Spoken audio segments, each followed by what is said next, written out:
Noong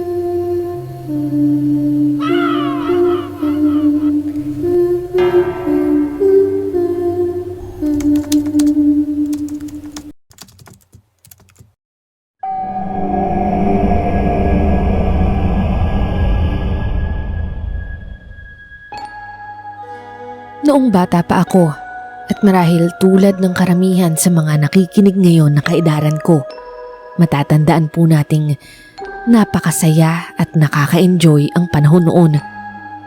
Ang kabataan natin ay malaya, puno ng iba't ibang klaseng laro at pagkakaabalahan. Lalo na po sa probinsya, nauubos ang buong bakasyon sa paglalaro matapos gawin ang mga gawaing bahay. Mula sa malambot na lupa hanggang sa mga tuyong dahon sa paligid, sa pag-akyat sa mga puno at pagtatago sa kung saan-saang bakuran, damang-dama ng mga kabataan noon ang kanilang pagkamuwang. Pero sa istorya kong ito, hindi puro saya at laro ang maikukwento ko. Mayroon ding isang pagkakataong na puno ako ng takot at pangamba. At iyon po ang ibabahagi ko sa inyo ngayon. Kamusta po kayo, Mystery? At kamusta rin po ang mga listeners ng Misteryo sa Dilim TV? Naway nasa maayos po kayong kalagayan at masaya sa mga oras na ito. Magiging tapat po ako sa inyo. Iilan pa lamang po ang napapakinggan ko sa mga kwento ninyo dahil bago lang din akong nakikinig sa inyong channel. Matagal ko po kasing iniiwasan ang mga nakakatakot. Dala na rin ang alaala na nangyari sa amin ng aking mga kababata. Pero Mystery, isang kwento ninyo ang hindi ko napigilang pakinggan. At dahil doon, tila ba may tumulak sa akin upang ibahagi ang matagal ko nang itinatagong kwento. Ako nga po pala si LV at ito po ang aking kwentong kababalaghan. Hello po mga kamisteryo. Bago ko po simulan ang ating kwento, nais ko po muna kayong anyayahan na mag-subscribe sa aming channel. Sa ganito pong paraan, masusubaybayan po ninyo ang iba pa naming mga nakakatindig balahibong kwento. Maraming salamat po at simulan na natin ang kwentong kababalaghan. Taya ka, Manilyn! Ang bagal mo naman tumakbo! Oo nga, nakakailang taya ka na mula kanina. Ayoko na, pagod na ako. Maya-maya na lang ulit. Sus! Pwera ikaw yung palaging taya, biglang ayaw mo na. Totoo nga, Elvie, pagod na ako. Ikaw ba naman ang tatlong sunod na taya? Hindi ka ba mapapagod? At saka, malapit na akong tawagin ni nanay. Hala, tatlo na nga lang kami ni Elvie at Paing na naglalaro. Hindi masaya pag konti lang. Isalin niyo kaya yun? Ayun oh, yung nasa bintana, nakatingin dito. Sabay-sabay kami ni Paeng at Beloy na napatingin sa tinutukoy ni Manilyn. Sa isang lumang bahay, halos katapat lamang ng pinaglalaruan namin. Andoon at nakadungaw sa bintana ang isang batang lalaki na kaedaran lang po namin. Sabi nila, Luis raw ang pangalan nito, pero kahit kailan, hindi pa namin siya nakakausap o nakakalaro. Hindi naman yan papayagan ng nanay niya. Kahit kailan, hindi ko ba nakitang lumabas yan ng bahay nila eh. Oo, nakakausap minsan ni nanay si Aling Leonida, yung nanay niyang si Luis. Mahina daw ang resistensya niya at sakitin, kaya hindi siya pinapayagang lumabas. Mas titibay nga yung buto niya at lalakas ang resistensya niya pag naglalaro siya sa labas katulad natin. Beloy, subukan mo kaya siyang tawagin at ayain? Hala, bakit ako? Ikaw ang may ideyang isali siya di ikaw ang gumawa. Sige na, tawagin mo na. Mas malakas naman ang loob mo sa akin eh. At saka, lalaki ka eh. Baka mas pumayag siya sa'yo. Sige na nga. Humarap naman si Beloy sa bintana at tinawag si Luis na nakatingin sa amin.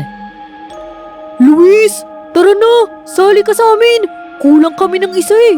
Uuwi na tong si Manilyn. Oo nga, Luis, sali ka na.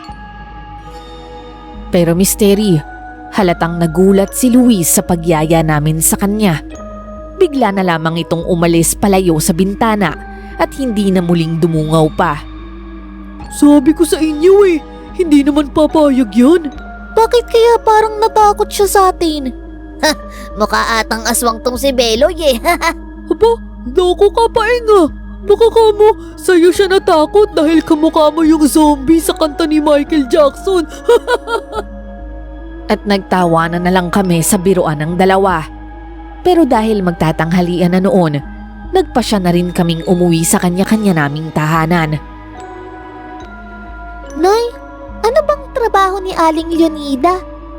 Si Aling Leonida, dealer daw ng mga itlog. Bakit mo naman naitanong? Wala lang po. Kasi nagtataka po ako bakit hindi niya pinag-aaral si Luis. Mag-grade 6 na siya dapat sa pasukan katulad namin. Naisip ko lang kung wala ba silang pambayad? Aba, magaganda naman yung mga damit nila at saka mga gamit. At parang maayos naman yung buhay nila. Ang alam ko lang, masyadong sakitin daw si Luis. Hindi siya tulad nyo na kahit magtampisaw sa putik, malakas ang resistensya. Kaya pala nung niyaya namin siyang maglaro, tinalikuran lang kami. Nagsasalita kaya siya, Nay? Sa tingin mo? Aba, hindi ko alam. Baka. Wala naman kasing nabanggit si Leonida na pipi siya. Pero teka, bakit niyo siya niyayaya? Kung pumayag yun, baka napahamak pa dahil sa inyo. Di ba nga, sakitin yun? Kayo talaga. O siya sige, matulog ka na at gabi na. Nay, bakasyon naman kaya pwede naman akong magpuyat. Hindi, maglalampaso ka pa bukas ng maaga, di ba? Tulog na. Wala na akong nagawa noon kundi ang pumikit. Pero nasa isip ko pa rin ang takot mula sa mukha ni Luis. Misteri, bata pa lamang ako nang lumipat sa aming lugar sina Aling Leonida at Luis. Wala pa po akong gaanong muwang noon. Pero ni minsan ay hindi ko siya nakitang lumabas o makipaglaro sa amin. Akala pa nga namin noon ay may kapansanan siya. Lumaki na lang kami na nasanay na lang sa ganoong sitwasyon. Pero hindi ko alam, sa panahong pong ito, bigla na lamang akong naging interesado sa kanya. Kinabukasan, nauna akong lumabas kaysa sa mga kalaro ko. Maaga kasi akong inutusan ni nanay na maglampaso ng sahig, kaya maaga rin akong natapos. Tuwing matatapos ako ng gawaing bahay, pinapayagan na po ako ni nanay na makipaglaro sa mga kapitbahay, kaya naman excited ako noon. Pero dahil wala pa ang mga kaibigan ko, tumambay na lamang ako sa pwesto ng laruan namin. Isa po itong malaking bakanting lote na may lupa at malaking puno ng mangga. Napatingin ako sa itaas ng mausbong nitong dahon at napansin ko ang berding-berding mga bunga nito. Nangasim agad ako at natakam, kaya nagdesisyon akong akyatin upang pumitas. Sigurado akong matutuwa ang mga kaibigan ko kapag nabigyan ko sila nito. Noong panahong yun, Misteri, walang kabataan o matanda sa amin ang hindi kayang umakyat ng puno. Lahat po kami sanay mamitas kahit mataas pa yan. Hindi namin alintana ang pagkalula o takot. Lahat po kami malalakas yung loob basta makuha lang yung bunga. Agad kong inakyat ang puno ng mangga at isa-isang pumitas. Binuhol ko ang laylayan ng aking pangitaas at doon ko nilagay ang mga mangga. 5 malalaking piraso ng mangga ang nagkasya rito. Habang pababa ako, nakakita ako ng isang bahay ng uod o kukun sa isang sanga ng puno.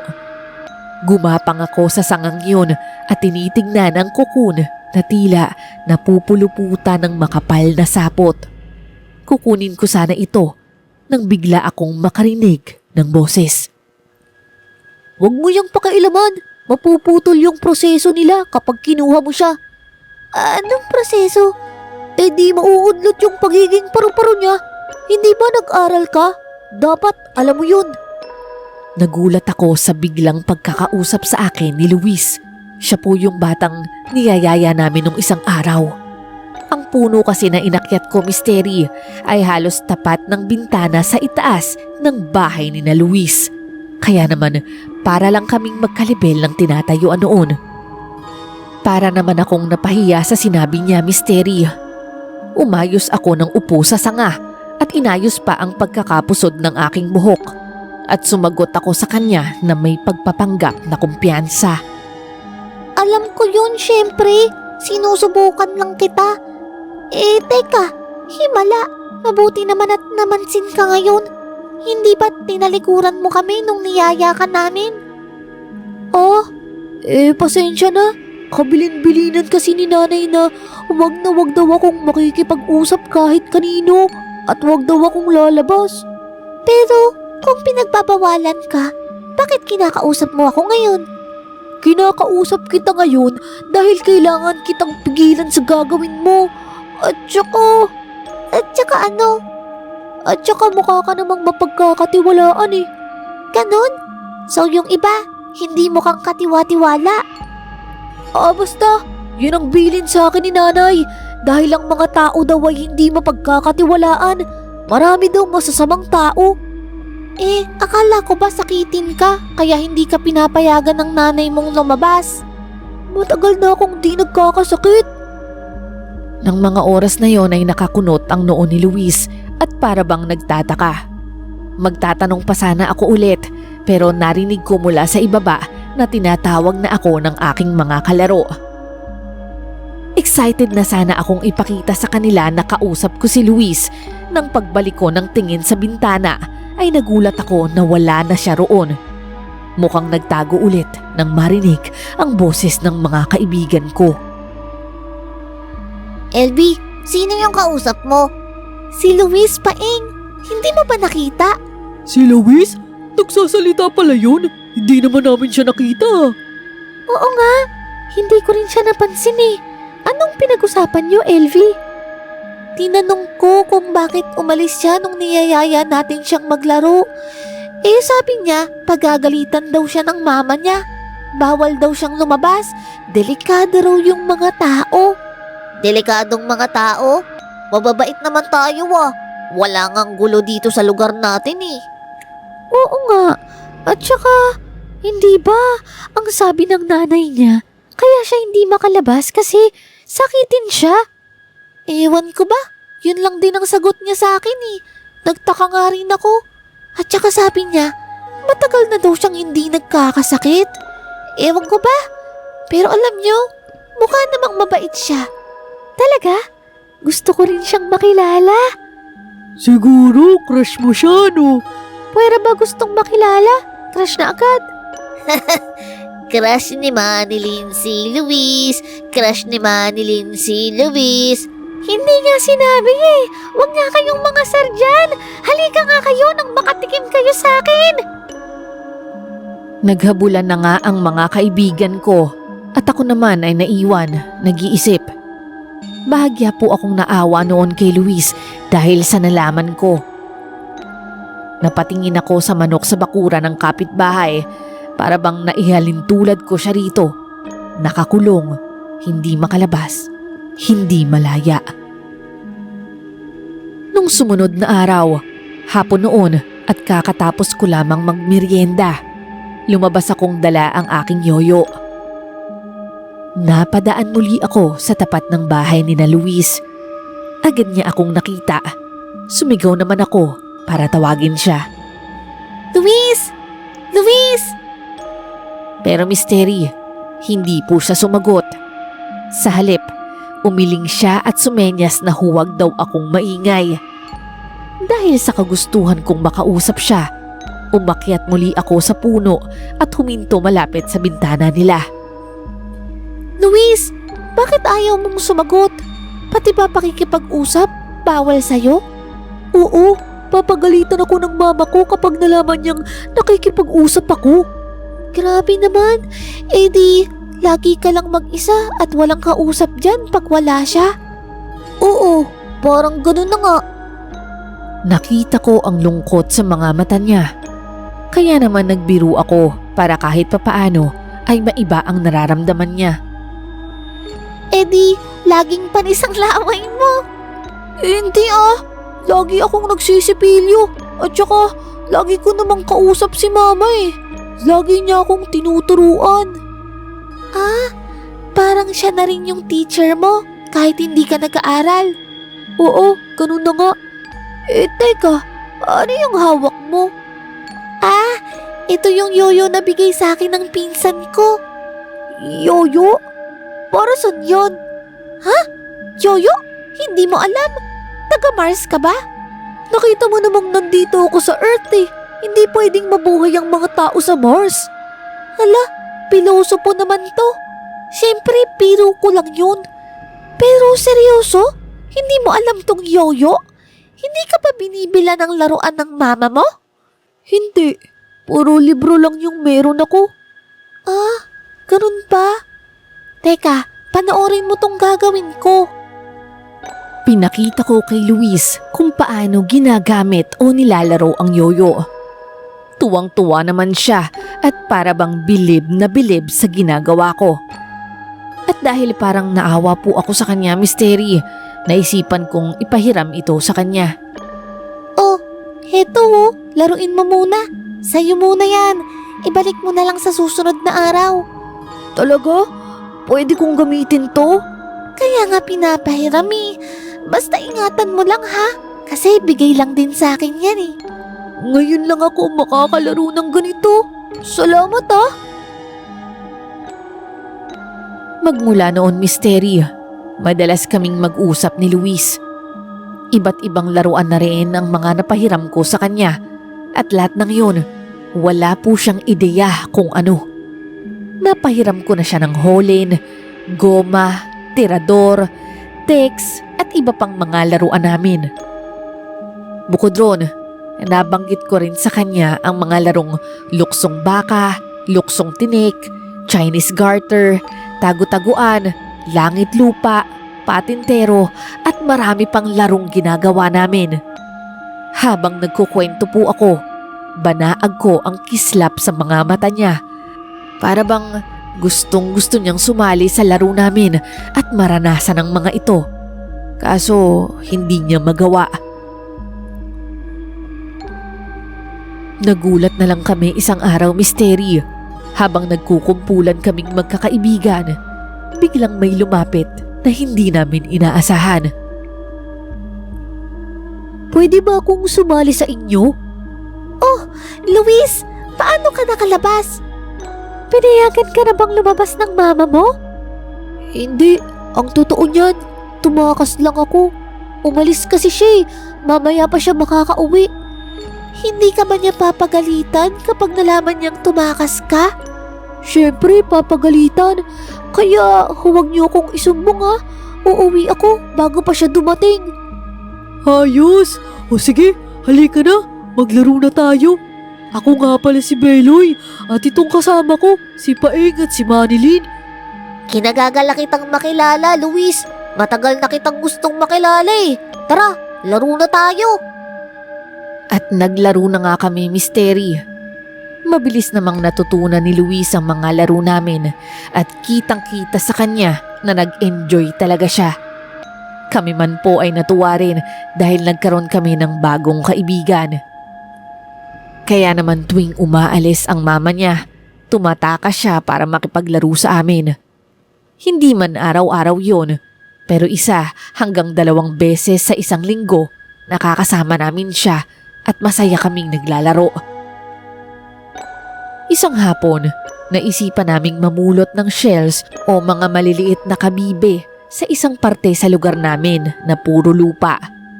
Marami kasi roong naiiwang kabibe dahil sabi nila dating ilog daw po ang lugar namin.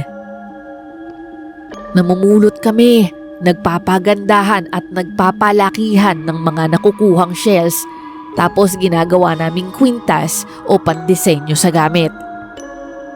Pero imbes na kabibe ang pulutin ni Luis, isang bagay na hindi namin inaasahan ang ipinakita niya sa amin. Ito nakuha ko. Para sa inyo. Napasigaw kaming lahat nang makita ang hawak niya. Isang pusang punong-puno ng dugo. Wala ng buhay. Dahil sa takot, nagtakbuhan kami palayo at nagsiuwian sa aming mga bahay. Hindi namin alam kung bakit niya ginawa yon, Mystery, at hindi rin namin lubos maisip na magagawa niya ang ganoon. Halos masuka kami sa itsura ng pusa, kasabay ng awa sa nararamdaman namin. Nang gabi pong yun, naalala ko pa, Mystery, na nawalan ako ng gana at hindi na ako nakapaghapunan. Grabe, naalala niyo ba yung ginawa ni Luis nung isang araw? Kaya nga ilang araw akong hindi nakakain ng maayos dahil doon. Napaka-weirdo naman pala ni Luis at saka hindi maganda yung manakit na hayop. Ano ba kasing naisipan mo, LV, at sinama mo siya sa grupo natin? Baka iba yung pagpapalaki sa kanya ng mama niya. O kaya, nabaliw na siya dahil ilang taon siyang mag-isa. Naawa lang naman ako sa kanya Hindi ko naman akalain na makakagawa siya ng ganon. At saka diba, nung una, ayos naman siya.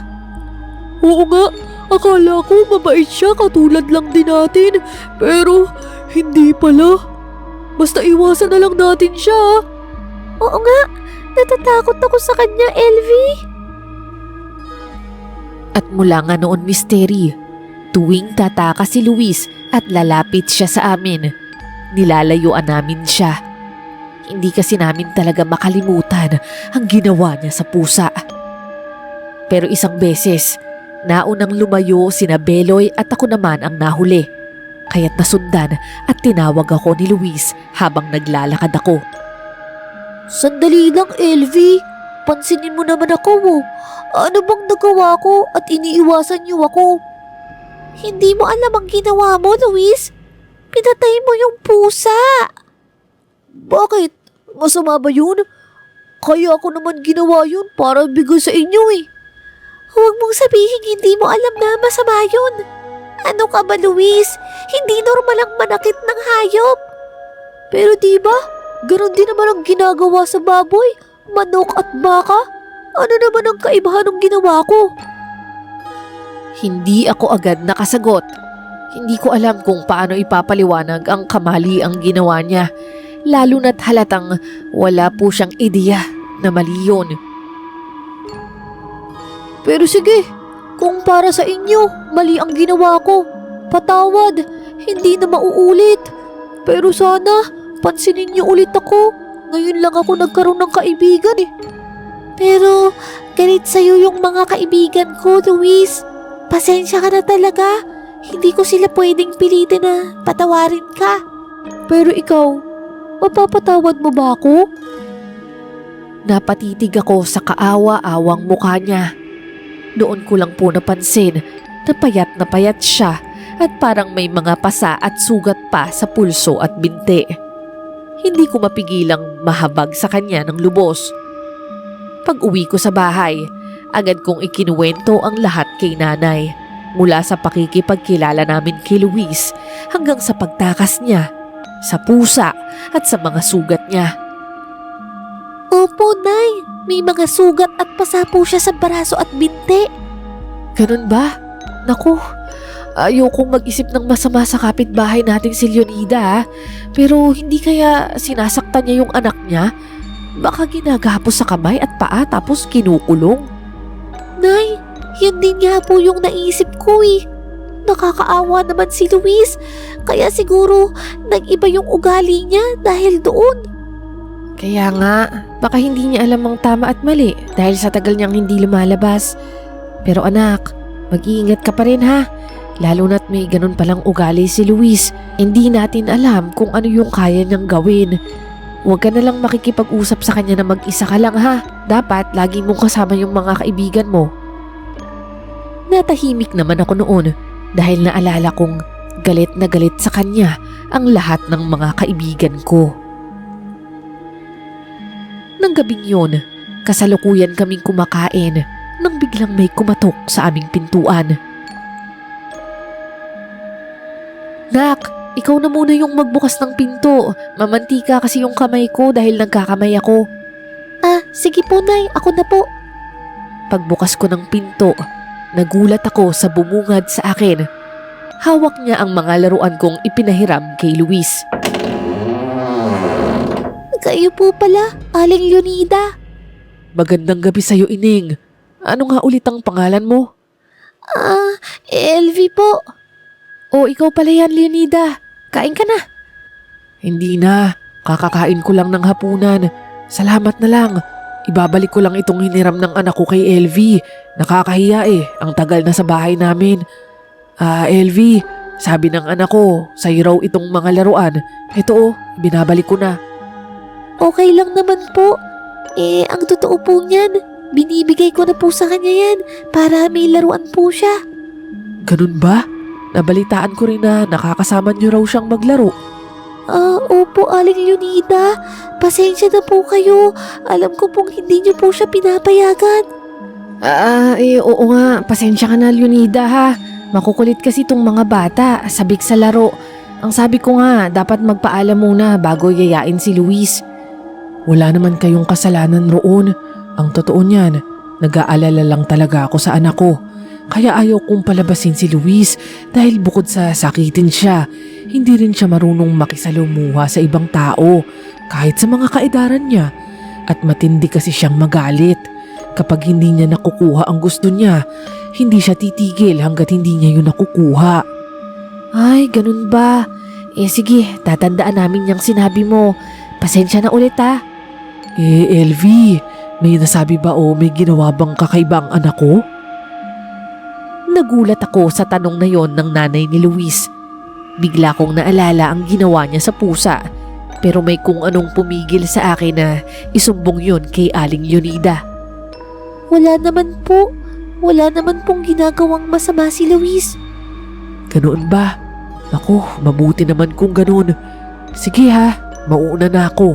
Pasensya na kayo kung naabala kong pagkain niyo. Matapos ang tagpong yon, ilang linggo nang hindi nagpakita sa amin si Luis. Kahit sa pagdungaw sa bintana, hindi ko na po siya nakikitang sumilip man lang. Nagsimula po akong mag-alala at maawa sa kanya. Baka kasi pinagalitan siya ng mama niya at lalong pinaghigpitan. Kaya naman isang hapon, hindi ko na kinaya ang kaba at kuryosidad. Naisipan kong umakyat muli sa puno ng mangga sa tapat ng bahay nila Luis. Ang plano ko lang, kahit saglit, ay sumilip sa bintana nila. Baka sakaling makita ko siya, kahit para lang makumusta. Dahan-dahan akong umakyat. Ramdam ko ang gaspang ng balat ng puno sa aking mga palad. Habang pataas ako, lalo ring sumisikip ang paligid dahil sa mga sanga at dahong humaharang sa bintana. Para bang sinasadya ng puno na pigilan akong makasilip. Pagdating ko malapit sa bintana, huminga ako ng malalim at pinilit kong sumilip sa pagitan ng mga dahon. Ngunit wala roon si Luis. Sa halip, isang nakakakilabot na tanawin ang bumungad sa akin. Misteri, puro dugo ang sahig ng kanyang kwarto. Hindi ko alam kung saan yun galing, basta nagkalat at parang may kinaladkad. Nakapahid ang pulang likido sa kahoy na sahig, halatang sariwa pa. Nanindig ang balahibo ko. Hindi ko na hinintay pa. Agad akong bumaba ng mabilis mula sa puno at halos madapa pa nga ako sa pagmamadali. Tumakbo ako diretso kina Manilyn, Beloy at Paing na naglalaro sa may kanto. Oh, LV, anong nangyari sa'yo? Para kang hinahabol ah. Si Luis, yung bahay nila, nakita ko. Teka, magsalita ka nga ng malinaw. Hindi ka namin maintindihan. Ang sabi ko, si Luis, sinilip ko yung kwarto niya kanina mula sa puno. Tapos ano? Anong ginagawa niya? Hindi, wala siya roon. Pero nakita ko yung sahig. Ang daming dugo. Dugo? Nako, hindi na ako magtatakar yan. Yung ginawa pa lang niya sa pusa, nakakasuka na. Oo nga, malamang may sinakta na naman siyang hayop. Kawawa naman kung ano man yun. Ay naku, Hindi na talaga normal ang ginagawa niya. Delikado. Ang dami-dami pa ng mga hayop na pakalat-kalat dito sa atin. Pero, sa dami ng dugo, parang hindi nagaling sa hayop eh. Ano naman ang ibig mong sabihin? Nagaling sa tao yung dugo? Ewan ko, pero ang sama ng kutob ko eh. Mabuti pa, sabihin na natin kay Aling Yunida. Baka kung lumala pa yung ginagawa niya eh. Siguro nga, tama ka dun, Paeng. Halika, puntahan natin sila. Dali-dali kaming tumungo sa bahay ni na Luis, buo ang loob at nagdarasal na sana'y mapagsabihan o maipagamot siya kung kinakailangan. Pagdating namin sa harap ng pinto, nagtutulakan pa kaming magkakaibigan kung sino ang dapat kumatok. Pero dahil ako ang nakakita ng lahat, ako ang napilitang gumawa nito. Makalipas ang ilang minuto, narinig namin ang yabag mula sa loob. Nang bumukas ang pinto, halata ang pagkagulat ni Aling Leonida sa hindi inaasahang pagdating namin. Oh, mga bata, anong ginagawa niyo rito? Dinadalaw niyo ba si Luis? Hindi po. Pero Aling Yunida, ano po kasi? Aling Yunida, may dugo daw po. Ano? Anong dugo? Nakakita po kasi ako ng dugo sa kwarto ni Luis. Ang dami pong dugo sa sahig. Sigurado ka ba riyan, Elvie? Opo, Aling Yunida. Nag-aalala lang po ako para kay Luis. Sige. Halika kayo. Samahan niyo ko at silipin natin. Pumanik nga kami sa kanilang bahay at kabadong-kabado ako nang papasok na kami sa kwarto ni Luis. Misteri, pagbukas ni Aling Leonida ng pinto, bumungad sa amin ang malinis at makintab na sahig. Wala kaming nakitang dugo o anumang bakas. Ito ba ang kwarto na tinutukoy mo, Elvie?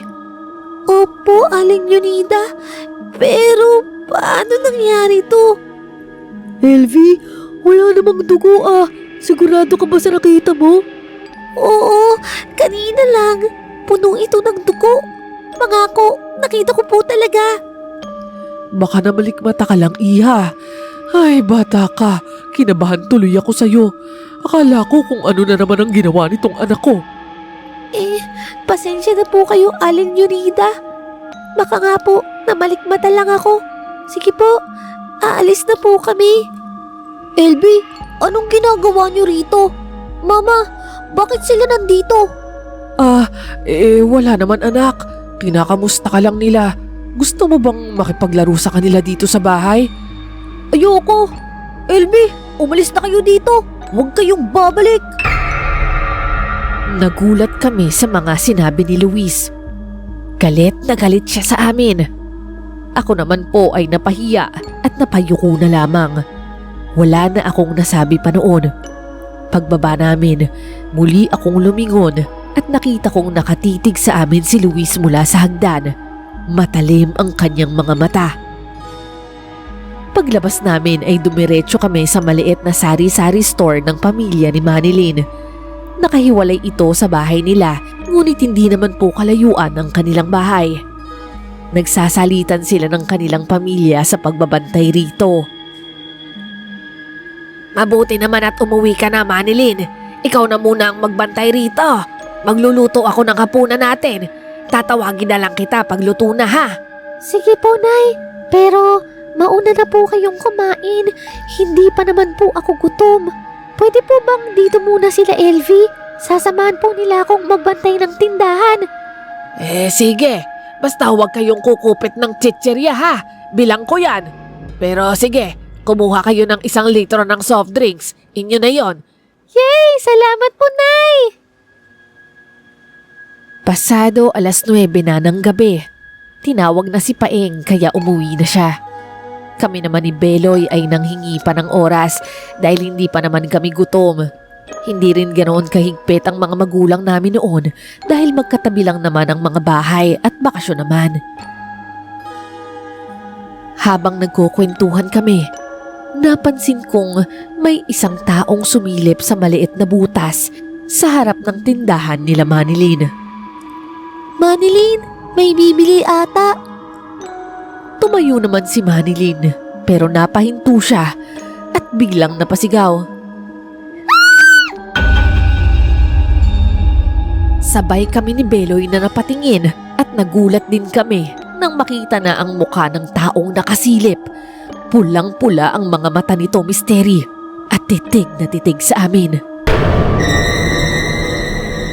Napakadilim sa labas at hindi maaninag ang mukha nito, pero ang tanging nakita namin ay ang pulang-pulang mata niya, dilat na dilat, at ang bahagyang lumalagpas na pangil nito.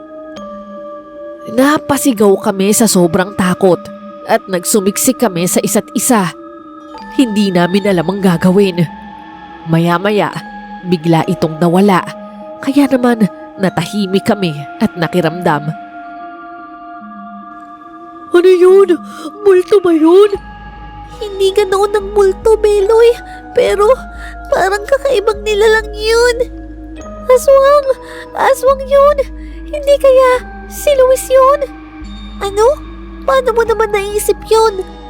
Kasi galit na galit siya sa atin eh. At saka, paano mo ipapaliwanag ang dugo sa kwarto niya? Tsaka diba, yung pusang dala niya? Siguro, kinakain niya yun. At ngayon, tayo naman ang kakainin niya. Nanay! Nanay! Tulungan niyo kami! Ayoko pang makain ng aswang! Ako rin! Teka, huminahon nga muna kayo. Huwag kayong maingay. Pero Misteri, lalo kaming nataranta nang marinig namin ang mga yabag sa bubong. Nagyakapan kami at halos puro iyak na lang ang ginagawa namin. Nagsisi pa nga ako noon, kung umuwi lang sana ako, hindi na sana kami nasa ganitong sitwasyon. Ngunit Misteri, mula sa bintana sa gilid ng tindahan ay biglang may pumasok at pumulupot sa aking braso. Manipis ngunit mahaba, mamasa-masa at magaspang, parang may sarili itong buhay. Isang mahabang dila. Napasigaw ako at napabitiw sa kanila. Nadikit ako sa pader ng bintana. Bitawan mo ako! Huwag mo akong kainin! Ramdam kong halos mabali na ang braso ko sa sobrang higpit ng pagkakapulupot nito.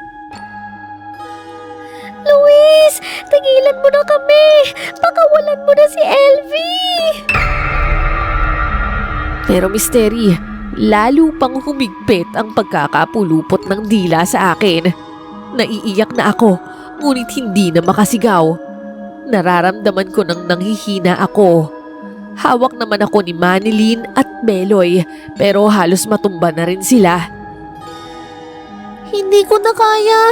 Bitiwan niyo na ako. Hindi ka namin bibitawan. Ano ka ba? Iligtas niyo na yung sarili niyo. Unti-unti akong hinihila papalapit muli sa bintana. Sa murang edad ko, Misteri, pakiramdam ko, huling araw ko na sa mundo noon. Pero biglang may narinig kaming tinig. Nay, tama na yan! Tigilan mo na sila! Kapag hindi mo pinakawalan si Elvie, mag-iingay ako at malalaman ang lahat ng katauhan mo! Si Luis, nakita ko siya sa di kalayuan. May hawak na kampanilya at akmang patutunugin ito. At doon ko nga lang nakilala ang nanlilisik na mukha ng aswang, si Aling Leonida. Unti-unting lumuwag ang pagkakakapit ng dila sa aking braso hanggang sa tuluyan niya na akong binitiwan.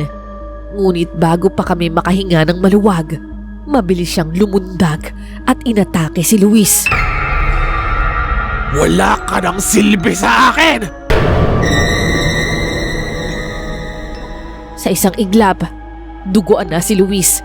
Hawak ang kanyang tiyan, unti-unting nanghina at napaluhod. At si Aling Leonida, biglang nawala na lamang sa dilim. Dali-dali naman kaming lumapit sabay-sabay kay Luis. Luis, may sugat ka. Kailangang dalhin ka namin sa ospital. Wag na, ayos lang ako. Pasensya na, nadamay ko pa kayo. Luis, hindi namin alam na nanay mo pala ang aswang. Pero bakit kanya sinaktan? Dahil hindi niya ako tunay na anak. Nito ko lang nakaraang araw na kumpirma. Kaya pala ibang turing niya sa akin. Anong ibig mong sabihin? Napagmamasdan ko ang mga magulang niyo. Mahal nila kayo. Hindi kayo sinasaktan. Hindi kayo kinukulong. Pero ako, isang beses sa isang linggo, sinisip-sip niya yung dugo ko. Tapos kinukulong ako. Hindi ako pinapayagang maging masaya. Akala ko noon, normal lang yung ginagawa niya sa akin eh. Normal na ginagawa ng isang ina. Pero nang makilala ko kayo, nalaman kong ibang-iba pala. Pero Luis, akala namin ikaw ang aswang. Galit ka kasi sa amin eh at pinaalis mo pa kami. At saka yung pusa, pinatay mo. Regalo ko yun sa inyo, yung pusa.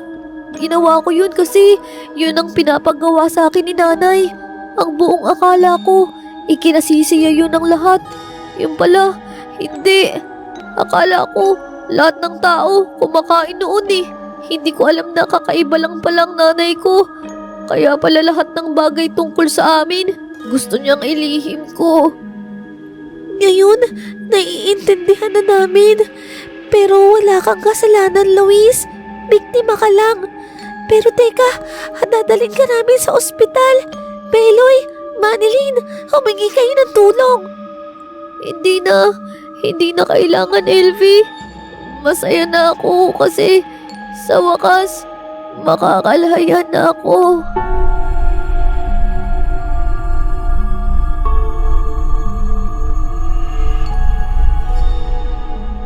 Nag-iyakan kami noon. Lubos na nasasaktan sa sinapit ni Luis. Ginamit lang pala siya ng kanyang peking ina bilang tagapagsustento ng kanyang uhaw sa dugo.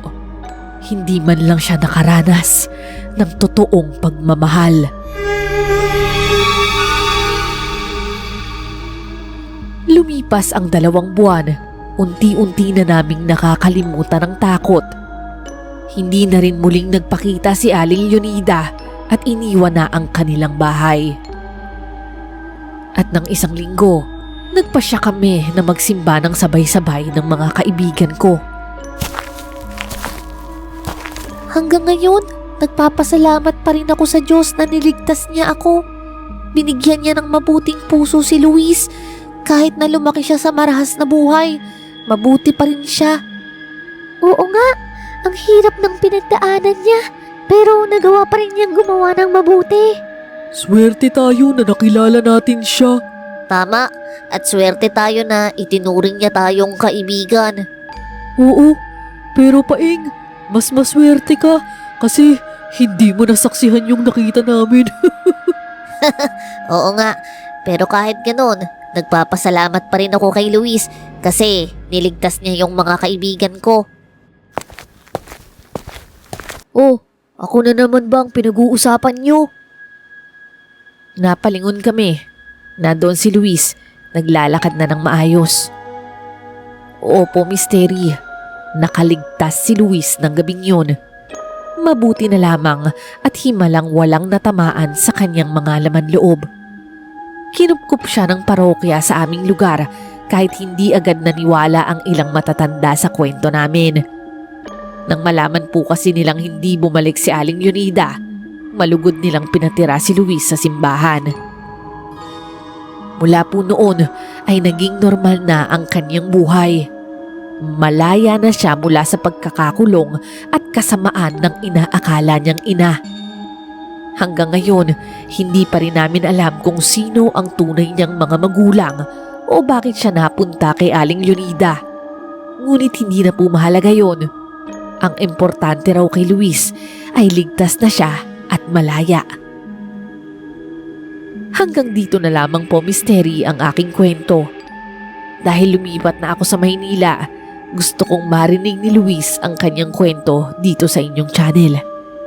Muli, maraming salamat po at asahan niyo po na patuloy kaming susuporta sa inyong programa.